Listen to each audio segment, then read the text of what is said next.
ನಮ್ಮ ನಕ್ಷತ್ರ ಟಿವಿ ಎಬ್ಬಿಸುವ ನಮ್ಮೂರ ದೇಸಿ ಕಿಚನ್ ಅಡುಗೆ ಕಾರ್ಯಕ್ರಮಕ್ಕೆ ತಮ್ಮೆಲ್ಲರಿಗೂ ಮತ್ತೊಮ್ಮೆ ಸ್ವಾಗತ. ಈ ದಿನದ ನವರಾತ್ರಿಯ 7ನೇ ದಿನ. ಅದು ಯಾವುದಪ್ಪ ಅಂದರೆ ಕಾಲರಾತ್ರಿಯ ದೇವಿ ಅಂತ ನಾವು ಪೂಜಿಸ್ತೀವಿ. ಈ ದಿನದ ನಮ್ಮ ದುರ್ಗಾದೇವಿ ಸ್ಥಾನದಲ್ಲಿ SSK ಸಮಾಜದಿಂದ ದಾನಿಗಳು ಯಾರಂತ ಹೇಳಿ ಕೇಳೋಣ. ಮೊದಲೇ ನಮ್ಮ ಮೋಹನ್ ಕಿರೋಜಿ ಅವರಿಗೆ ಸರ್ ನಮಸ್ಕಾರ. ನಮಸ್ತೆ ಸರ್, ಈ ದಿನದ ಉಪಹಾರ ಲಘು ಉಪಹಾರ ಏನಿದೆಯಲ್ಲ ಅದು ಇವತ್ತು ಯಾರು ನೀಡ್ತಿದ್ದಾರೆ? ಎಲ್ಲ ಸಾರ್ವಜನಿಕರಲ್ಲಿ ನನ್ನ ದಸರಾ ಹಬ್ಬದ ಹಾರ್ದಿಕ ಶುಭಾಶಯಗಳು. ಈ ದಿವಸ 7ನೇ ದಿವಸ ಪ್ರಸಾದದ ಸೇವಾರ್ಥಿಗಳಾಗಿ ಹರಿಹರ SSK ಸಮಾಜದ ಶ್ರೀ ಮಾರುತಿಸ ಡಿ ಕಾಟಿಗರ್ ಮತ್ತು ಮಕ್ಕಳು, ಶ್ರೀಮತಿ ಶೋಭಾಬಾಯಿ ಕೊಟ್ರಾಸ ಹತ್ಕೋಲ್ ಮತ್ತು ಮಕ್ಕಳು, ಇವರು ಈ ದಿನದ ಪೂಜಾ ಸೇವಾರ್ಥಿಗಳಾಗಿ ಪ್ರಸಾದದ ಸೇವಾರ್ಥಿಗಳಾಗಿ ವಹಿಸ್ಕೊಂಡಿದ್ದಾರೆ. ನೋಡಿದ್ರೆ ವೀಕ್ಷಕರೇ, ಇವತ್ತಿನ ದಾನಿಗಳು ಅಂತ ನೀವು ಕೇಳಿದ್ರಿ. ಈಗ ಕಿಚನ್ ರೂಮಲ್ಲಿ ಇವತ್ತು ಏನು ಪ್ರಸಾದ ಆಗ್ತಿದೆ ಅಂತೇಳಿ ನೋಡೋಣ ಬನ್ನಿ. ನಮ್ಮೊಂದಿಗಿದ್ದಾರೆ ನಮ್ಮ SSK ಸಮಾಜದಲ್ಲಿ ಈ ಮಹಿಳೆ ಏನಿದಾರಲ್ಲ, ಬಹಳ ವರ್ಷದಿಂದ ಸೇವೆಯನ್ನು ಸಲ್ಲಿಸಿದ್ದಾರೆ. ಅದರಲ್ಲೊಬ್ಬರು ತುಳಜಕ್ಕ ಅಂಥೇಳಿ. ಈಗ ಅವರೊಂದಿಗೆ ನಾವು ಮಾತಾಡೋಣ. ನಮಸ್ಕಾರ. ನಮಸ್ಕಾರಪ್ಪ. ಇವತ್ತೇನು ಮಾಡ್ತಿದ್ದೀರಾ ಸ್ಪೆಷಲ್? ಇವತ್ತು ನೋಡಪ್ಪ ಅವಲಕ್ಕಿ ಮಾಡಕತ್ತಾರ. ಅವಲಕ್ಕಿ ಮತ್ತು ಇದು ಮೊಸರು ಬಜ್ಜಿ, ಮೊಸರು ಮತ್ತು ಇದು ಬಜ್ಜಿ. ಇದೇನು ಪಾತ್ರೆಲಿ ಹಾಕಿದಿರಲ್ಲ ಮೊಸರು? ಅದು ಮೊಸರು ಇದರಿಂದ ಏನು ಮಾಡ್ತೀರಿ ಇವತ್ತು? ಅದ್ರಾಗ ಏನಿಲ್ಲಪ್ಪ, ಅದು ಏನು ಮಾಡ್ತಾರಲ್ಲ, ಇದು ಅವಲಕ್ಕಿ ಕೊಡಬೇಕಾರ ಒಂದೊಂದು ಸ್ಪೂನಿಂದ ಹಾಕೋದು. ಒಂದೊಂದು ಸ್ಪೂನ್ ಹಾಕ್ತಾರೆ. ಹೌದು. ಮತ್ತೇನರ ವಿಶೇಷತೆ ನಮ್ಮ ಸಮಾಜದ ಬಗ್ಗೆ ನೀವು ಎಲ್ಲ ಒಳ್ಳೇದಾಗಬೇಕಂತ ಹೇಳಕತ್ತೀನಿ ನಾನು ಅಷ್ಟೇ. ಇವ್ರದ್ದು ಏನಂದ್ರೆ ಏನು ಒಂದೇ ಒಂದು ಇವ್ರದ್ದು ಒಂದು ಯೋಚನೆ ಎಲ್ಲರಿಗೂ ಒಳ್ಳೇದಾಗಬೇಕಂತ ಹೇಳಿ. ಜೊತೆಗೆ ಇನ್ನೊಬ್ರು ಅಕ್ಕ ಇದ್ದಾರೆ, ಅವ್ರಿಗೆ ಕೂಡ ಮಾತಾಡೋಣ. ಅಕ್ಕ, ತಮ್ಮ ಹೆಸರು? ಶಾರದಾಬಾಯಿ. ಈಗ ನೀವು ಈ ಒಂದು ನಮ್ಮ ಸಮಾಜಕ್ಕೆ ಸೇವೆ ಸಲ್ಲಿಸ್ತಾರೆ ಎಷ್ಟು ವರ್ಷ ಇವತ್ತು? ನಾವು ಬರ್ಲಿಕ್ಕತ್ತಿನೂ ತುಂಬ ವರ್ಷ ಆಯ್ತು. 12 ವರ್ಷ ಆಯ್ತು ರೀ. 12 ವರ್ಷ. ನಿಮಗೇನು ಹೇಗೆ ಅನಿಸುತ್ತೆ? ಮನಸ್ಸಲ್ಲಿ ತೃಪ್ತಿ ಆಗುತ್ತಾ? ನಮಗೆ ದೇವ್ರ ಸೇವೆ ಮಾಡಿದ್ದಕ್ಕೆ ನಮಗೆಲ್ಲ ತೃಪ್ತಿ ಆಗುತ್ತೆ, ಶಾಂತಿ ಆಗುತ್ತೆ. ಎಲ್ಲರಿಗೂ ಸಮಾಜದಿಂದ ನಮಗೆ ಸಂತೋಷ. ಈಗ ಇನ್ನೊಬ್ರು ಅಕ್ಕ ಇದ್ದಾರೆ, ಅವ್ರಿಗೆ ಕೇಳಿ. ತಮ್ಮ ಹೆಸರು? ನಮ್ಮ ಹೆಸರು ಗಾಯತ್ರಿ. ತುಂಬ ಕೂಡ ಅವಿ ಈ ವರ್ಷಿವು. ನೀವೆಷ್ಟು ವರ್ಷ ಆದ್ರಿ? ನಾವು ಒಂದು 20 ವರ್ಷ ಆದ್ರಿ. 20 ವರ್ಷ. ಮತ್ತೆ ನಮಗೂ ಸೇವನೆ ಎಲ್ಲ ಜನರಿಗೆ ಕೊಡ್ತೀರಾ? ಏನಿಲ್ಲ, ಎಲ್ಲರೂ ಒಳ್ಳೇದಾಗಲಿ ಅಂತ ನಾವು ಎಷ್ಟೇ ಬಿಡ್ಕೊಳೋದು. ಎಲ್ಲ ಮಳೆಯರ್ದು ಒಂದೇ ಒಂದು ಸ್ಲೋಗನ್ನು, ಎಲ್ಲರಿಗೂ ಒಳ್ಳೇದಾಗಬೇಕು. ಇಲ್ಲಿವರೆಗೂ ನಾವು ಏನು ಕಾಯ್ತಿದ್ವಲ್ಲ, ಏನು ಇವತ್ತು ಪ್ರಸಾದ ಅಂಥೇಳಿ ಈಗ ನಮಗೆ ತೋರಿಸ್ತಾರೆ ಏನಂಥೇಳಿ. ನಮಸ್ಕಾರ. ತಮ್ಮ ಹೆಸರು? ಪ್ರಕಾಶ್ ಅಂತಂದೇಳಿ, ಭವಾನಿ ಕ್ಯಾಟ್ರಿಂಗ್. ಭವಾನಿ ಕ್ಯಾಟ್ರಿಂಗ್. ಪ್ರಕಾಶ್, ಇವತ್ತು ಪ್ರಸಾದ ಏನು ಮಾಡ್ತಿದ್ದೀರಾ? ಇದು ಅವಲಕ್ಕಿ. ಅವಲಕ್ಕಿ ಬಜ್ಜಿ. ಅವಲಕ್ಕಿ ಅಂದ್ರೆ ಏನು ಸ್ಪೆಷಲ್ ಅವಲಕ್ಕಿನ ನಾರ್ಮಲ್ ಅವಲಕ್ಕಿನ? ಸ್ಪೆಷಲ್ ಅವಲಕ್ಕಿ. ಸ್ಪೆಷಲ್ ಅವಲಕ್ಕಿ. ಇವತ್ತು ವೀಕ್ಷಕರೇ ಪ್ರಸಾದವಾಗಿ ಅವಲಕ್ಕಿಯನ್ನು ಕೊಡ್ತಿದ್ದಾರೆ ಭಕ್ತಾದಿಗಳಿಗೆ, ಮತ್ತು ಜೊತೆಗೆ ಬಜ್ಜಿ ಕೂಡ ಕೊಡ್ತಿದ್ದಾರೆ.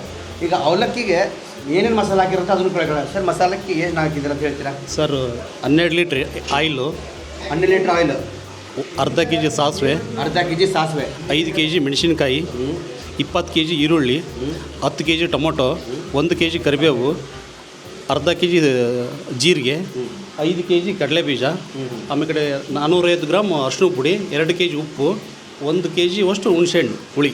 ಈಗೆಲ್ಲ ರೆಡಿಯಾಗಿದೆ. ಮಸಾಲೆ ರೆಡಿಯಾಗಿದೆ. ವೀಕ್ಷಕರೇ, ನಾವು ಬರೋದು ತಡ ಆಯಿತು, ಆದರೂ ಕೂಡ ಇದರಲ್ಲಿ ಏನೇನು ಇಂಗ್ರೀಡಿಯೆಂಟ್ಸ್ ಬಿದ್ದಾವೆ ಅಂತ ಹೇಳಿ ಪ್ರಕಾಶ್ ಅವರು ನಮಗೆ ವಿವರವಾಗಿ ತಿಳಿಸಿದ್ದಾರೆ. ಎಷ್ಟು ಏನಂತ ತಿಳಿಸಿದ್ದಾರೆ, ಹೌದ್ರಾ? ಈಗ ಇದಂತೂ ನಮಗೆ ಇವತ್ತು ಹೇಗೆ ಮಾಡ್ತಾರೆ ಅಂತ ಗೊತ್ತಾಗಲಿಲ್ಲ. ಆದರೂ ನೆಕ್ಸ್ಟ್ ಟೈಮು ನಮ್ಮ ಪ್ರಕಾಶ್ ಜೊತೆಗೆ ಇನ್ನೊಂದ್ಸಲಿ ಭೇಟಿಯಾದಾಗ, ಇನ್ನೊಂದ್ಸಲಿ ಅವಲಕ್ಕಿ ಮಾಡಿದಾಗ ಅವ್ರ ಹತ್ರ ಹೋಗಿ ಈ ಅವಲಕ್ಕಿಯನ್ನು ಮಸಾಲ ಹೇಗೆ ರೆಡಿ ಮಾಡ್ತಾರೆ ಅಂತೇಳಿ ನೋಡ್ಕೊಂಬರೋಣ. ಅಲ್ಲಿಯವ್ರು ಇವತ್ತಿನ ವಿಶೇಷ ಇಲ್ಲ. ಈಗ ಬಜಿಯನ್ನು ಮಾಡಿಲ್ಲ ಅವರು. ಬಜಿ ಹೇಗೆ ಮಾಡ್ತಾರೆ ಅಂತೇಳಿ ನಾವು ರೆಸಿಪಿ ಇವತ್ತು ತೋರಿಸ್ತೀವಿ. ಸರ್, ಎಷ್ಟು kg ಅವಲಕ್ಕಿ? ಸರ್, ಇವತ್ತಾಗಿರೋದು 50 kg. 50 kg. ಎಷ್ಟು ಜನ ತಿನ್ಬೋದು ಇದಕ್ಕೆ? ಸರ್, ಇದು ಒಂದು 400ರಿಂದ 500 ಜನ. 400ರಿಂದ 500. ಇವತ್ತು ಏನು ಮಾಡಿದ್ರಿ? ಈಗ ಅವಲಕ್ಕಿ ಏನು ಮಾಡಿದ್ದೀರಾ? ಈಗ ನೀರಲ್ಲಿ ಎಷ್ಟು ನಿಮಿಷ ನೆನೆಸ್ತೀರಾ ಅವಲಕ್ಕಿನ? ಒಂದು 25 ನಿಮಿಷ ನೆನೆಸ್ಬೇಕು. ಹೌದು. ಅವಾಗನೇ ಅವಲಕ್ಕಿ ಸ್ಮೂತಾಗಿ ಬರುತ್ತೆ. ಅಂದರೆ ಅವಲಕ್ಕಿ ಯಾವ ಅವಲಕ್ಕಿ ಇದು? ಸರ್, ಇದು ಅವಲಕ್ಕಿ ನೀರು ಅಲ್ಲ, ದಪ್ಪ ಅವಲಕ್ಕಿ. ದಪ್ಪ ಅವಲಕ್ಕಿ ಇದು. ದಪ್ಪ ಅವಲಕ್ಕಿ. ಹೌದು. ನೋಡಿ ವೀಕ್ಷಕರೇ, ಅವಲಕ್ಕಿಯಲ್ಲಿ 3 ನಮೂನೆ ಇರ್ತವೆ. ಒಂದು ದಪ್ಪ ಅವಲಕ್ಕಿ ಇರುತ್ತೆ, ಒಂದು ಪೇಪರ್ ಅವಲಕ್ಕಿ ಇರುತ್ತೆ, ಒಂದು ತೆಳು ಅವಲಕ್ಕಿ ಇರುತ್ತೆ. ಅದರಲ್ಲಿ ಮೀಡಿಯಮ್ ಅವಲಕ್ಕಿ ಕೂಡ ಇರುತ್ತೆ. ಇದರಲ್ಲಿ ತೊಗೊಂಡಿರೋದು ದಪ್ಪ ಅವಲಕ್ಕಿ ಇವ್ರು ತೊಗೊಂಡಿದ್ದಾರೆ. ಅದು ಎಷ್ಟು 50 kg ತೊಗೊಂಡಿದ್ದಾರೆ. 400ರಿಂದ 500 ಜನಕ್ಕೆ ಆಗುವಷ್ಟು ಇವತ್ತು ಅವಲಕ್ಕಿಯನ್ನು ಇವರು ಮಾಡ್ತಿದ್ದಾರೆ. ಈಗ ಏನು ಮಾಡ್ತಾರೆ ನೆಕ್ಸ್ಟ್ ಪ್ರೊಸೀಜರ್ ಅಂತ ನೋಡೋಣ. ಈಗ ಏನು ಮಾಡ್ತಿದ್ದೀರಾ? ಈಗ ಮಸಾಲೆ ಮಿಕ್ಸ್ ಮಾಡಿದ್ದೀರಾ? ಮಾಡಿ.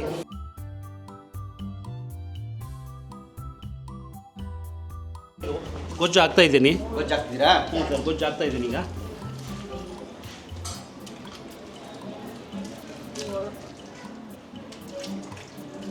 ಇದಕ್ಕೆ ಮಿನಿಮಮ್ ಏನಿಲ್ಲ ಅಂದರೂ ಒಂದು 5 ಕೆ ಜಿ ಗೊಜ್ಜು ಹಾಕ್ತಾ ಇದ್ದೀನಿ.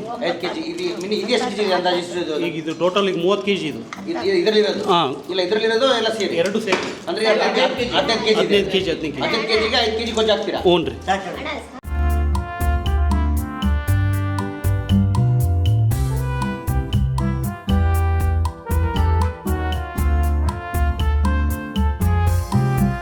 ವೀಕ್ಷಕರೇ, ಈಗ ಗೊಜ್ಜನ್ನು ಅವಲಕ್ಕಿ ಜೊತೆಗೆ ಮಿಕ್ಸ್ ಮಾಡ್ತಿದ್ದಾರೆ. ಕ್ಲೀನಾಗಿ ನೋಡ್ಕೊಳ್ಳಿ ಹೇಗೆ ಮಾಡ್ತಿದ್ದಾರೆ ಅಂಥೇಳಿ. ಬಿಸಿ ಇರುತ್ತೆ ಗೊಜ್ಜು, ಹಾಗಾಗಿ ಒಂದು ಚಮಚ ತೊಗೊಂಡಿದ್ದಾರೆ ಅವರು. ಬಿಸಿ ಇಲ್ದಾಗ ಬೇಕಾದರೆ ಕೈಯಿಂದನೇ ನೀವು ಆರಾಮಾಗಿ ಅವಲಕ್ಕಿಯನ್ನು ಕಲಿಸ್ಬೋದು ಕ್ಲೀನಾಗಿ. ಸರ್ ಇದಾದಮೇಲೆ ಎಲ್ಲ ರೆಡಿ ಆದಮೇಲೆ ಬಿಸಿ ಮಾಡಿ ಭಕ್ತಾದಿಗಳು ಎಷ್ಟು ಬಿಸಿ ಮಾಡ್ತೀರಿ? ಒಂದು 10 ನಿಮಿಷ ಅಷ್ಟೇ. ಮತ್ತೆ ಇದ್ರ ಬಗ್ಗೆ ಹಾಂ, ಆಗುತ್ತೆ. ಕಡ್ಲೆಟ್ ಆಗುತ್ತೆ, ನಿಂಬೆಹಣ್ಣುಳಿ ಆಗ್ತದೆ, ಕೊತ್ತಂಬರಿ, ಕಾಯಿ ತುರಿ ಎಲ್ಲ ಆಗುತ್ತೆ. ಈಗ ಅವಲಕ್ಕಿ ಮಸಾಲದಲ್ಲಿ ಮಿಕ್ಸ್ ಆಗೋವರೆಗೂ ನಾನು ಮಾಡೋಣ ಬಜ್ಜಿ ಹೇಗೆ ಮಾಡ್ತಾರೆ ಅಂತೇಳಿ ನೋಡ್ಕೊಂಬರೋಣ ಬನ್ನಿ. ಅವಲಕ್ಕಿ ಹೇಗೆ ಮಾಡೋದನ್ನು ನಾವು ಇವತ್ತು ನೋಡೋಕ್ಕಾಗಲಿಲ್ಲ ನಮಗೆ, ಯಾಕಂದ್ರೆ ಬರೋದು ಲೇಟ್ ಆಗಿಬಿಡ್ತು. ಆದರೆ ಅದ್ರಲ್ಲಿ ಏನು ಹಾಕಿದ್ದಾರೆ ಅಂತೇಳಿ ನಮ್ಮ ಪ್ರಕಾಶ್ ಅವರು ತಿಳಿಸಿದರು.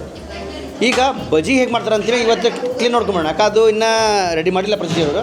ಅದಕ್ಕಾಗಿ ಇವತ್ತು ಬಜ್ಜಿ ಹೇಗೆ ಮಾಡೋದನ್ನು ನಾನು ಇವತ್ತು ತೋರಿಸುವಂಥ ಅವಕಾಶ ನಿಮಗೆ ಸಿಕ್ಕಿದೆ. ಪ್ರಕಾಶ್ ನಮಸ್ಕಾರ ಮತ್ತೊಮ್ಮೆ. ಈಗ ನೀವು ಬಜ್ಜಿ ಮಾಡ್ತಿದ್ದೀರಾ, ಈರುಳ್ಳಿ ಬಜ್ಜಿ ಮಾಡ್ತಿದ್ದೀರಲ್ಲ, ಈಗ ಅದಕ್ಕೆ ಬೇಕಾಗಿರೋದು ಸಾಮಗ್ರಿಗಳು ಏನೇನಂತ ನಮಗೆ ತಿಳಿಸಿ. ಸರ್ 10 ಕೆ ಜಿ ಈರುಳ್ಳಿ ಕಟ್ ಮಾಡ್ಕೊಂಡಿರೋದು. 10 ಕೆ ಜಿ ಈರುಳ್ಳಿ. ಹಾಂ, ಮತ್ತು ಅದಕ್ಕೆ 2 ಕೆ ಜಿ ಹಸಿಮೆಣಸಿನ್ಕಾಯಿ ಮತ್ತು ಸಬ್ಬೆ ಸೊಪ್ಪು, ಅರ್ಧ ಕೆ ಜಿ ಕರಿಬೇವು ಮತ್ತು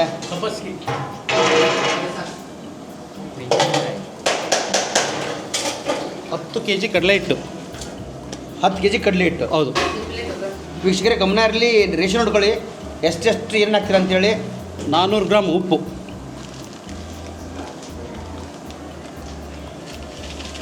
ಒಂದು 300 ಗ್ರಾಮ್ ಸೋಡಾ, ಅಂದರೆ 10 ಕೆ ಜಿ ಕಡಲೆ ಹಿಟ್ಟಿಗೆ 300 ಗ್ರಾಮ್ ಸೋಡಾ ಬೇಕು. ಅಜ್ವಾನು ನಿಮ್ಮ ಕೈಲೇ 2 ಮುಷ್ಟಿ, 2 ಮುಷ್ಟಿ ಅಂದರೆ ಒಂದು 300 ಗ್ರಾಮ್.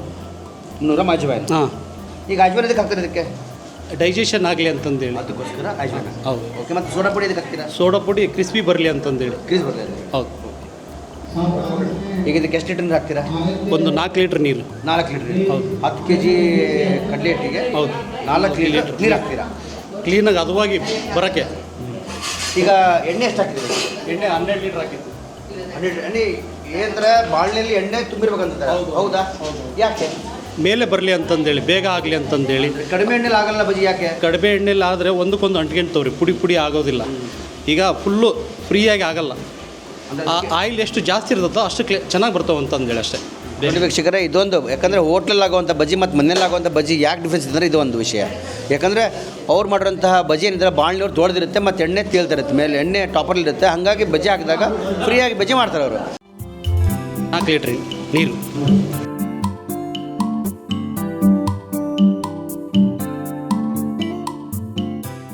ಈಗ ನೋಡಿ ವೀಕ್ಷಕರೇ, ಕ್ಲೀನಾಗಿ ಎಲ್ಲ ಮಸಾಲೆಗಳನ್ನು ಕಡ್ಲೆ ಜೊತೆಗೆ ಮಿಕ್ಸ್ ಮಾಡ್ತಿದ್ದಾರೆ. ಪ್ರಕಾಶನ ಎಷ್ಟು ವರ್ಷ ಸೇಲ್ಸ್ ಮಾಡಕತ್ತ? ಯಾವುದು ನಾವು ವರ್ಕ್ ಮಾಡೋಕಷ್ಟ 12 ವರ್ಷ ಆಯ್ತು ಸರ್. 12 ವರ್ಷ ಬೇರೆ ಬೇರೆ ಮಾಡಿದ್ದೀರಾ? ಬೇರೆ ಬೇರೆ ಮಾಡಿದ್ದೀವಿ ರೀ. ಎಲ್ಲೆಲ್ಲಿ ಮಾಡಿದ್ದೀರಾ ಸರ್? ಎಲ್ಲ ಕಡೆ ಮಾಡಿದ್ದೀನಿ. ಬೆಂಗಳೂರಲ್ಲಿ 10 ವರ್ಷ ಮಾಡಿದ್ದೀನಿ.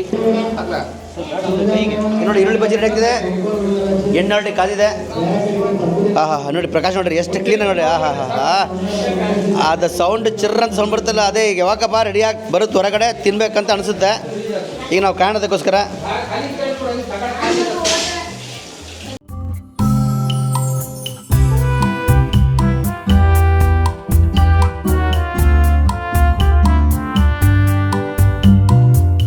ಮೊದಲೇ ಕಡಿಮೆ ಉರಿಯಲ್ಲಿ ಅವರು ಬಜ್ಜಿ ಹಾಕಿದ್ರು, ಆಮೇಲೆ ಬಜ್ಜಿ ಹಾಕಿದ್ಮೇಲೆ ಉರಿನ ಜಾಸ್ತಿ ಮಾಡಿದ್ರು. ಅದೊಂದು ಟ್ರಿಕ್. ಇದು ಆಫ್ ಫ್ರೈ ಮಾಡ್ತೀರಾ, ಫುಲ್ ಫ್ರೈ ತೆಗೆದುಬಿಡ್ತಾರೆ? ಆಫ್ ಫ್ರೈ ಮಾಡಿಬಿಟ್ಟು ತೆಗಿತೀವಿ.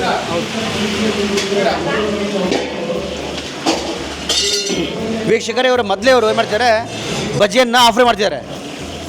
ನೋಡಿ ವೀಕ್ಷಕರೇ, ಈಗ ಮೊದಲೇ ಅವ್ರು ಬಜ್ಜಿಯನ್ನು ಆಫ್ ಫ್ರೈ ಮಾಡ್ತಿದ್ದಾರೆ, ಆಫ್ ಫ್ರೈ ಮಾಡಿ ತೆಗೆದುಬಿಡ್ತಾರೆ.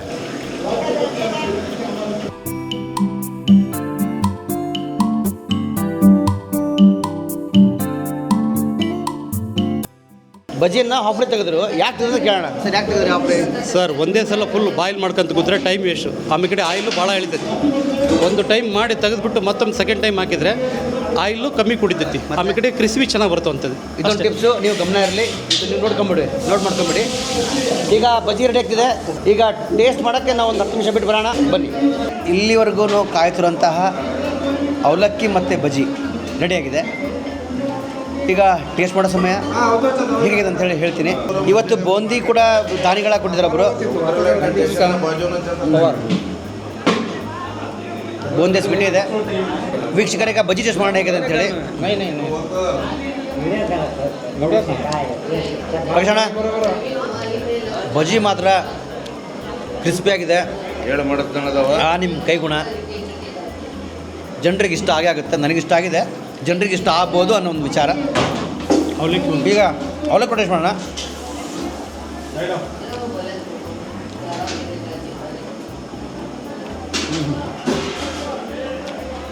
ಸೂಪರ್. ಅವ್ರಿಗೆ ಕೂಡ ಆ ಸಾಸಿವೆ ಒಗ್ಗರಣೆ ಇದೆಯಲ್ಲ, ಅದು ಇದರಲ್ಲೇ ಎದ್ದು ಕಾಣ್ತಿದೆ. ಮತ್ತು ಕಡ್ಲಿಟ್ಟು ಹಾಕಿದ್ದಾರೆ ಮೇಲೆ ಅವರು, ಅದ್ರೂ ಕೂಡ ಕಡ್ಲಿಟ್ಟಿಂದು ಫೇವರು ಬರ್ತಿದೆ. ಓವರ್ ಹೇಳ್ಬೇಕಂದ್ರೆ ಎಲ್ಲ ಐಟಮ್ಸು ಪ್ರಕಾಶನ ಮಸ್ತಾಗಿದೆ.